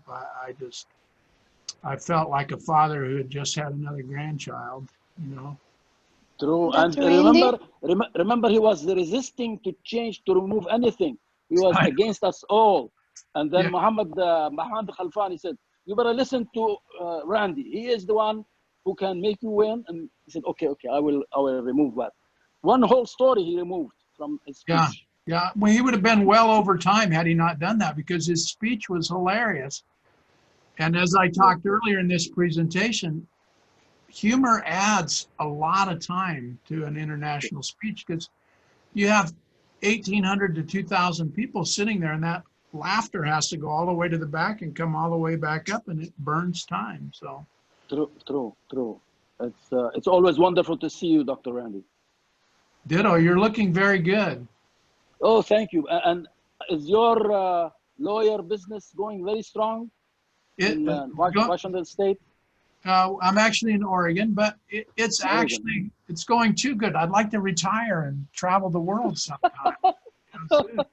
It's in your hand. Yeah. But this COVID-19 is not affecting the lawyer business, or still it's everyone? Well, I'm in employment law, so it actually gives me more work to do, because as people lose their jobs and try to take sick leave, it raises a lot of issues that way. So. All right, so I'm sorry, Toastmaster Nadir, for interrupting, but we have questions waiting. Yes, go ahead, Ola. Sorry, we're going off into a family reunion here. Yeah. So we have a question from Toastmaster Rabab. Toastmaster Rabab, you're unmuted. Okay, thank you. First of all, I'd like to extend my warmest and deepest appreciation to Toastmaster Randy for such a wonderful and informative session for today. Actually, I've been asking so many questions about those things, and we got enlightened, but we need more, of course. Actually, I got two questions, if you allow me. First and foremost, the thing that I'm really suffering from a lot is to decide what is the topic sentence, what is the purpose that I have to give, that I should give, or should I have in my speech. It takes me hours and days and maybe weeks in order to decide what is it that I want to deliver in the speech. So how to decide on that and make it really a valuable speech, extending a real message for the audience. It's not only just speaking for the sake of speaking or giving a speech or finishing a project. So how can I get it something that is worth of delivering to an audience, respecting them and enriching them? The second thing is about the analysis. I really liked it so much how you showed us how to analyze a speech, like, for example, the speech of Abraham Lincoln. So could we have another resources helping us to kind of go through like analysis, guiding us in order to be later on able to analyze speeches in our own? So there are two questions in one. I'm really thankful for your patience and explaining of everything. Thanks a lot, appreciate it, and wish you all the best. Well, I'll answer the second question first. I think that anything that Brian Wolf has written on speaking, anything that James Humes, Humes, has written on public speaking is very, very good. The first book by James Humes that I would encourage you to buy, and I think you can probably get it on Amazon Kindle. I haven't checked lately to see if it's on Kindle, but you can also order it in a paperback that's worthwhile. The book is titled Speak Like Churchill, Stand Like Lincoln. Speak Like Churchill, Stand Like Lincoln. And it's 21 chapters. Each chapter deals with the very things that I've been talking about today. And so I think if you were going to buy a single book, I would start with that book. It's about $10 US if you buy it as a used paperback, and it's probably the very best book I've ever read on the nuts and bolts of public speaking. Secondly, I have a book on Amazon Kindle called Public Speaking 101, Messages That Matter. You can buy that on Kindle. It has the analysis of the Gettysburg Address that I shared with you today. It also analyzes two other speeches in there, Frederick Douglass's speech and Martin Luther King Jr.'s speech. And it also it goes into detail on the scream constructs. It's a good how-to book, and you'll find a very succinct way in there of identifying what to talk to audiences about. So now let's back up to your first question and talk about how do you write a topic sentence? How do you pick the topic you want to speak on? So I think there's three questions that when I'm mentoring someone, I always tell them that they have to answer these three questions for me. The first is, who are you? The second, what are you about? And the third, where did you learn that? So three questions: who are you? What are you about? And where did you learn that? So the first question, who are you, is to tell me what are your guiding principles, the things that you live your life by, the things that you would that you believe in so strongly you would sacrifice your life rather than give up those principles. The second, what are you about, is the rules that you live your life by. So the first is your core values. So it may be your faith in God and your belief in family. That's a number one question. Who are you? I'm a lover of God. I'm a reader of the book. I'm a lover of family. And so how does that define you? So people of the book are defined by the book, right? That's our guiding principle. So that's number one. Number two, what are you about? Is what are the rules you live your life by? And I'm talking about core values, not beliefs. So and let me tell you what the difference is. A belief is something that you can change your mind about. Now, I'm not talking about like the who are you, the core values, your belief in God. You're not going to change your mind about that. But I'm talking about the beliefs like might be the way you treat other people. Well, you might decide that someone is worthy of ill treatment at some point, so you can change your mind on that belief. But I'm talking about core values, the things that you believe in so strongly that you would die rather than change that belief. So for example, and I always use this analogy when I'm training on this topic. So imagine a cable stretched across two of the tallest buildings in Saudi Arabia. And let's say it's 1,000 feet across, and it's they're 70 stories tall, and a sandstorm is coming. How many of you would walk across that 3-inch steel cable without any safety devices for $1 million? Raise your hand. Well, and there's always one or two idiots that will raise their hand in the audience. They'll risk their life for $1 million. And so that would not be a core value. I mean, the $1 million is not a core value.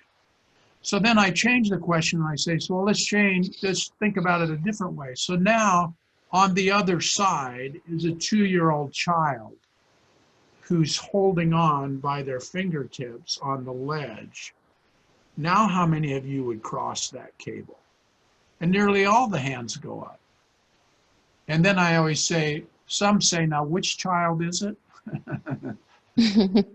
Because those of you who have more than one child, you get that. But the second is actual a core value. I will risk my life for the life of a child, right? I will risk dying myself in order to save a child, and that's a core value. Well, let me tell you something. When you talk to an audience about your core value, something you believe in, something so strongly that you would die for it, they'll listen to what you have to say, right? Even if they don't agree with it, they'll still listen to it, right? I listen to people talking about the things they hold dear, even though, I don't agree with what position they hold, right? Okay. So picking the topic is, I would just say to you in this regard, if you don't feel passionate about it, don't bother talking to the audience about it, because if you're not convinced, they're not either. They won't be, right? Yeah, sure. So then in terms of generating that, and again, what I do with, back up here, when I work with a person who comes to me and say, hey, train me to be a better speaker, the first thing I do is I have them write down the answer to those 3 questions. Who are you? What are you about? And where did you learn that? So let's say one of your core values is that you treat older people with compassion and respect, which as I get older, I think that's an important value. But and for Nazir, it's probably it's probably critical. And so then I asked them, the third question is, where'd you learn that, right? And then where did you learn that question is monumental for your speech development. Because if I tell you the topic sentence of my speech is loving the elderly who've given everything for our life, right? Or loving my grandparents. The topic sentence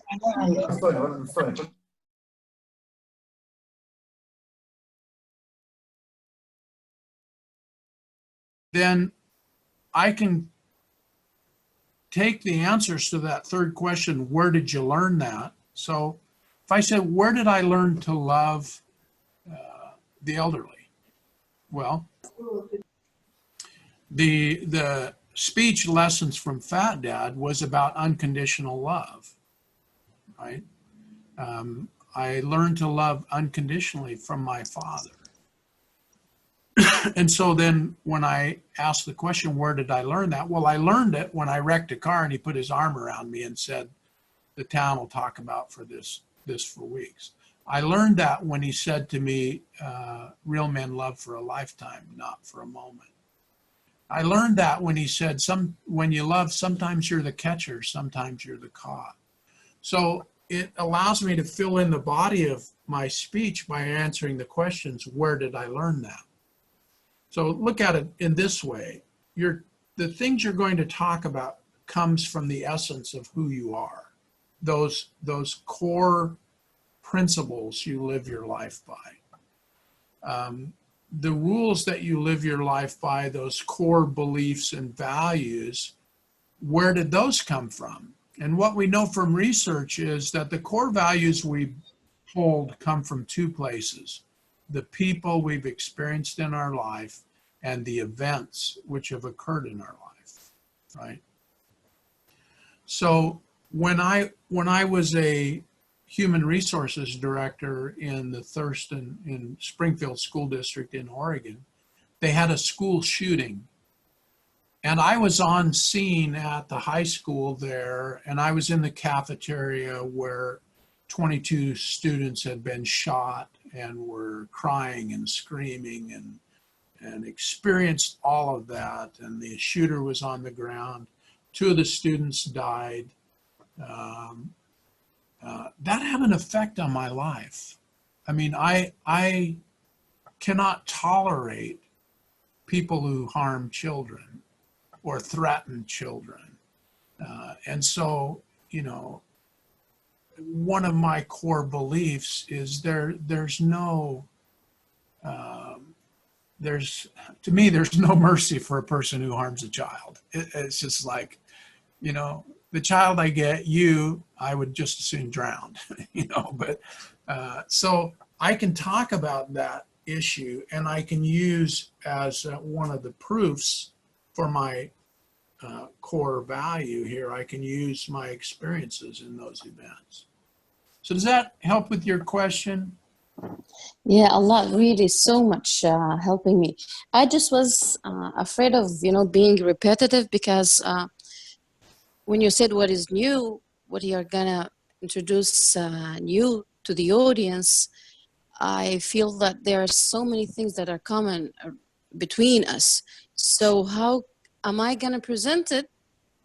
I think it's gonna be different when it's out of my passion, or out of my experience, out of my you know, myself. Yeah, this is the thing that's gonna make it different. I think so. Yeah, it's helping a lot. I appreciate it so much. Thank you. All right, thank you. That is the other thing that you want to do, and why these little things are important, or keeping notes on your laptop. A speaker is always in search of another example or another element.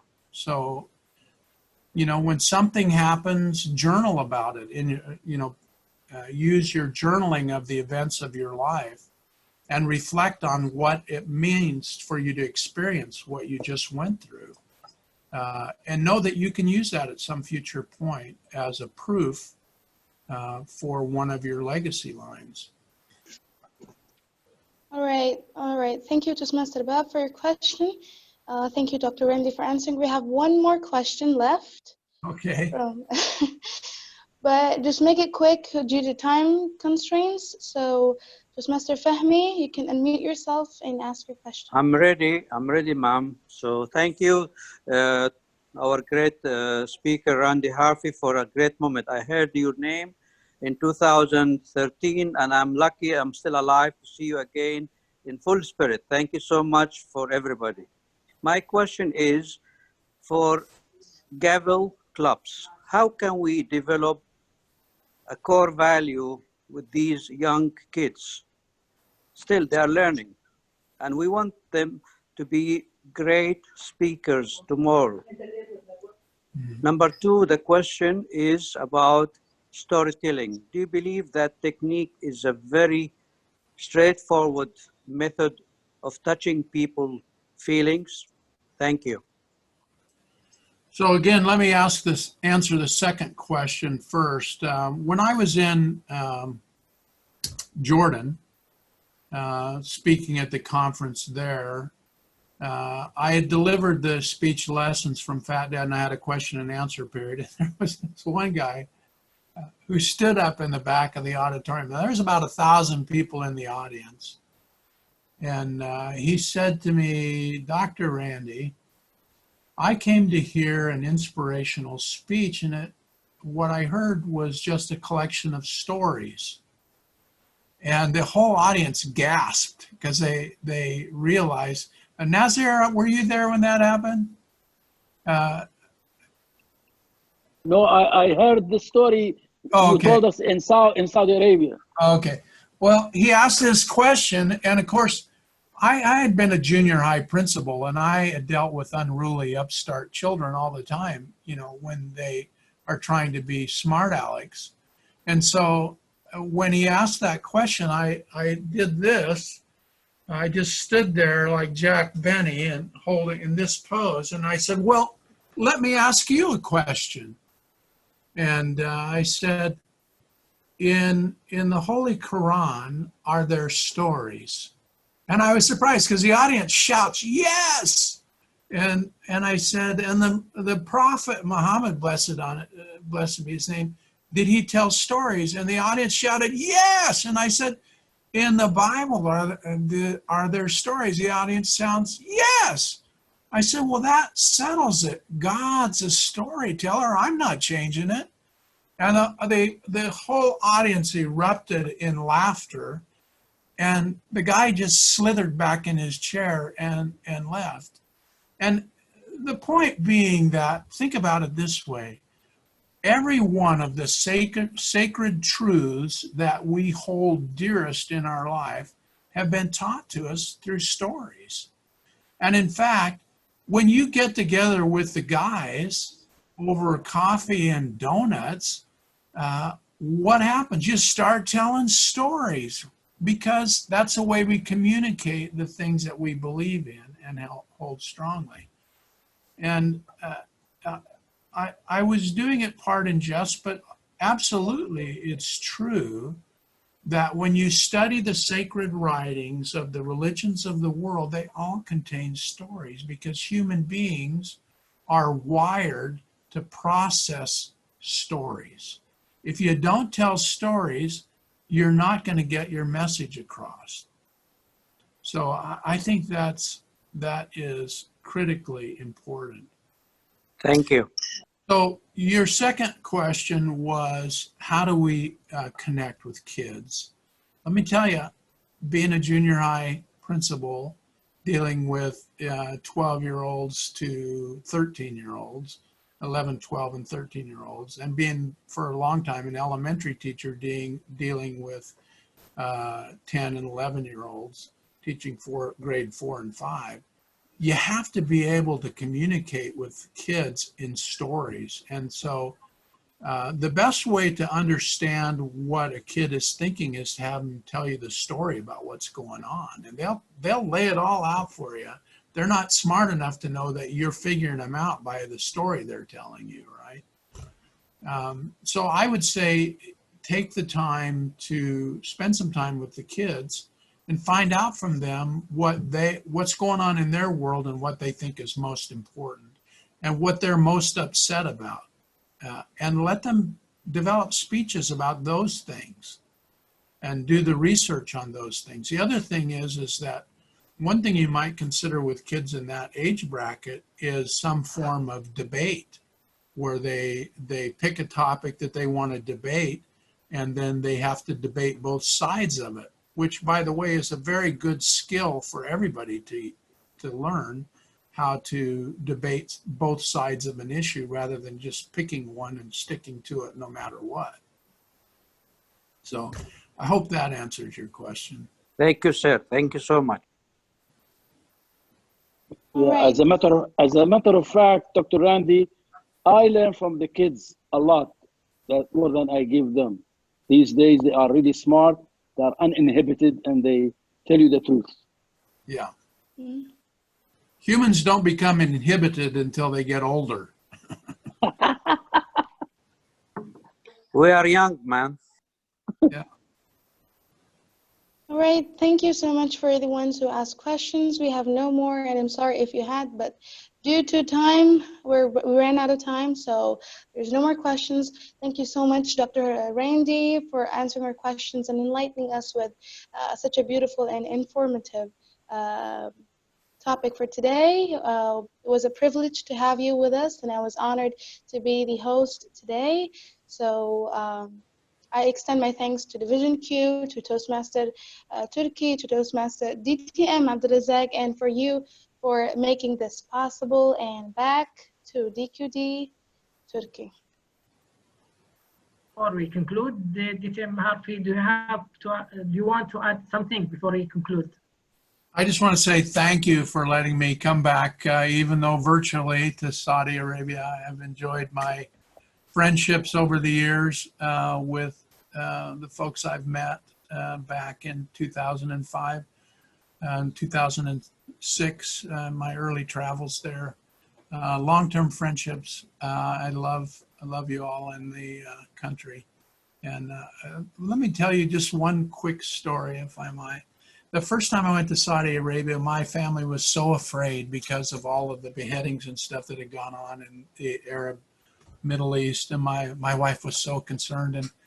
And Abdul Razak and I went to a pastry shop one morning, and as I was sitting there with Abdul Razak eating a pastry and drinking some Arabic coffee, there was a group of Saudis sitting, older men our age in Nazir, sitting at our age now, not then, but sitting there reading the paper, drinking coffee, telling stories, making fun of one another. And as I sat there, my apprehension from being in Saudi completely melted away.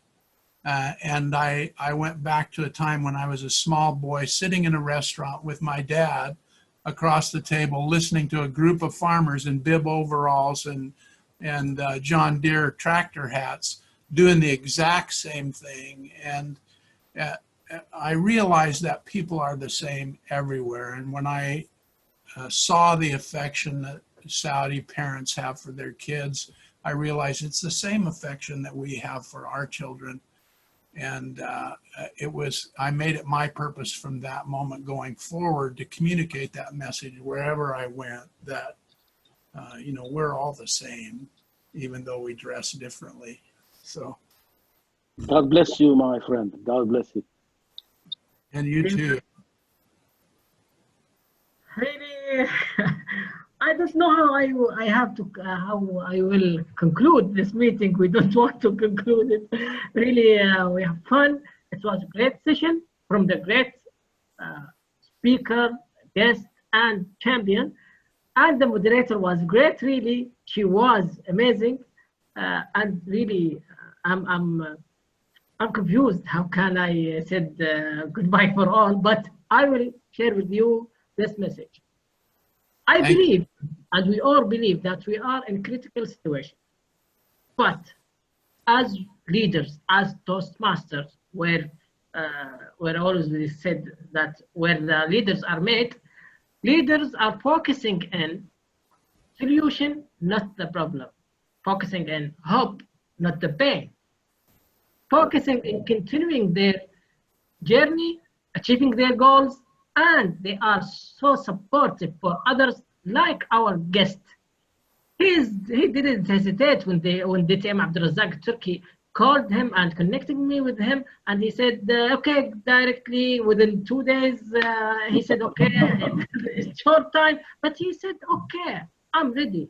And really, it's the first time I hear many of information that he talked about, especially for the language levels. So it doesn't matter where are you or where is the place you are lived in. It's depends on your soul. in your deep. If you want to be a leader, you'll be a leader, whatever you'll face. Thank you, DTM Randy, for inspiring us for this great session. Really, it was amazing. And thank you, DTM Abdul Razak, for pushing Dr. Randy to our guest. Really, really, really. I don't know how to recognize you, Dr. Randy. I don't know how to say thank you. It's not enough, really.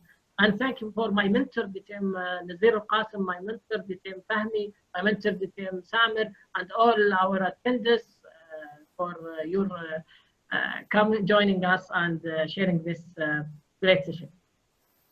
As we said, we didn't, or we don't finish yet. We have another announcement. Inshallah, we have on Wednesday, Dr. DTM Shakil Anjum will give us a special session about mentoring, and all of you know who is Shakil Anjum. And inshallah, you can find this record in where is yes. You can follow us on Twitter and Instagram, and you can find this record in Division Q District 79 for YouTube, as all past sessions that we already uploaded. I don't know how to conclude, but really I appreciate all of you. Thank you, Dr. Ryan. I hope we'll see you inshallah soon after pandemic, and I think you are not here, but this recording. Inshallah, we'll see him in Saudi Arabia again. Saudi Arabia love him too. Is there anything to say, Dr. DTM Nazir? Just we want to say goodbye to Dr. Randy with a virtual certificate, but he's gone, I guess. Yes. Sorry, I think I have. Yeah, we bring him here. You must give him camel milk.